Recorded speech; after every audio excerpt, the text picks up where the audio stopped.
Hello everyone, అందరికీ నమస్కారం.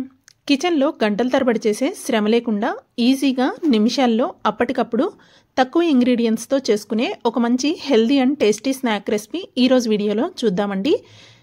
అయితే ఈ రెసిపీ ఎలా చేయాలో చూడబోయే ముందు నాదొక చిన్న రిక్వెస్ట్ అండి. నా వీడియోస్ని రెగ్యులర్గా ఫాలో అవుతున్నట్లయితే ప్లీజ్ లైక్ చేయండి, షేర్ చేయండి, ఇంకా ఛానల్ని సబ్స్క్రైబ్ చేసుకోవడం అస్సలు మర్చిపోకండి. ఇప్పుడు రెసిపీ ఎలా చేయాలో చూద్దాం. దీనికోసం నేను ఒక పెద్ద బౌలు మరమరాలు తీసుకున్నానండి. ఇవి సుమారుగా 100 గ్రాములు ఉంటాయి. వీటిని ఒక పెద్ద బౌల్లోకి తీసుకొని మునిగే వరకు వాటర్ పోసుకోవాలి. ఇలా వాటర్ పోసుకున్న తర్వాత బాగా తడుపుతూ వీటిని ఒక అర నిమిషం నుంచి నిమిషం పాటు నాననివ్వాలి. మరీ ఎక్కువసేపు నానితే పిండిలా అయిపోతాయండి.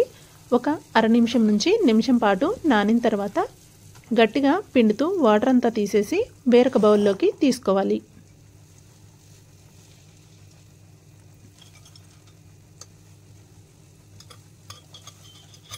ఇలా వాటర్ అంతా పిండేసి తీసుకున్న మరమరాల్లో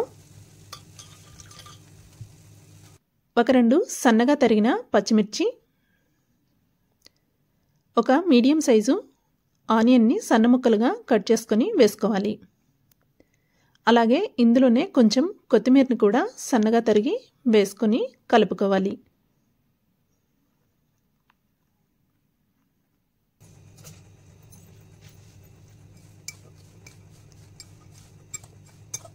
ఇలా ఒకసారి బాగా కలిపిన తర్వాత ఇందులో ఒక పెద్ద సైజు పచ్చి బంగాళదుంపని పైన చెక్కు తీసేసి తురిమి వేసుకోవాలి.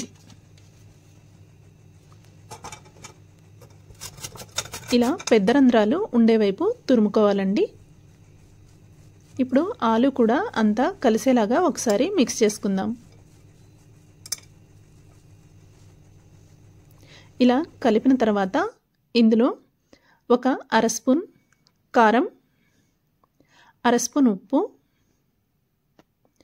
పావు స్పూన్ గరం మసాలా, పావు స్పూన్ ధనియాల పొడి, ఒక చిటికెడు పసుపు, 2 స్పూన్ల శనగపిండి వేసుకొని బాగా కలుపుకోవాలి. ఇందులో వాటర్ ఏమీ వేయకుండా బంగాళదుంప నుంచి వచ్చిన నీరుతోటి ఇలా ముద్దలాగా అయ్యే వరకు కలుపుకోవాలి. అవసరమైతే మరికొంచెం శనగపిండి వేసి కలుపుకోండి. నాకు 2 స్పూన్స్ అయితే కరెక్ట్గా సరిపోయింది. ఇప్పుడు చేతులకి ఆయిల్ అప్లై చేసుకుని వీటిని వడల షేప్లో చేసుకోవాలి.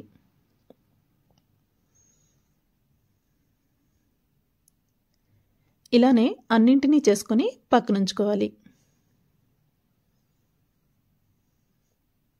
ఇప్పుడు స్టవ్ ఆన్ చేసుకొని ఒక ప్యాన్ పెట్టుకొని వేడి చేసుకున్న తర్వాత ఇందులో 1 టేబుల్ స్పూన్ ఆయిల్ వేసి వేడి చేసుకోవాలి.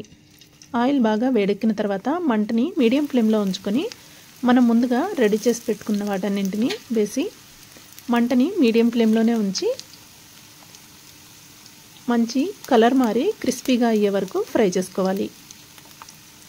ఇలా ఒకవైపు బాగా మంచి కలర్ వచ్చిన తర్వాత రెండో వైపుకి టర్న్ చేసుకొని రెండు వైపులా మంచి గోల్డెన్ కలర్ వచ్చి క్రిస్పీగా అయ్యే వరకు ఫ్రై చేసుకోవాలి. ఇవి డీప్ ఫ్రై చేయాల్సిన అవసరం లేదండి. తక్కువ ఆయిల్లోనే హెల్తీగా ఫ్రై చేసుకొని టేస్టీగా తినేయచ్చు. అంతే అండి, ఎంతో టేస్టీగా ఉండే మన స్నాక్స్ అనేది రెడీ అయిపోయింది. వేడివేడిగా టమాటా కెచప్తో సర్వ్ చేశారంటే పిల్లలు కూడా చాలా ఇష్టంగా తింటారు. మీరు ఒకసారి ఈ రెసిపీ ట్రై చేయండి. ట్రై చేసి రెసిపీ ఎలా ఉందో కామెంట్ చేయండి. రెసిపీ నచ్చినట్లయితే లైక్ చేసి షేర్ చేసి సబ్స్క్రైబ్ చేసుకోండి. Thank you for watching. Please subscribe.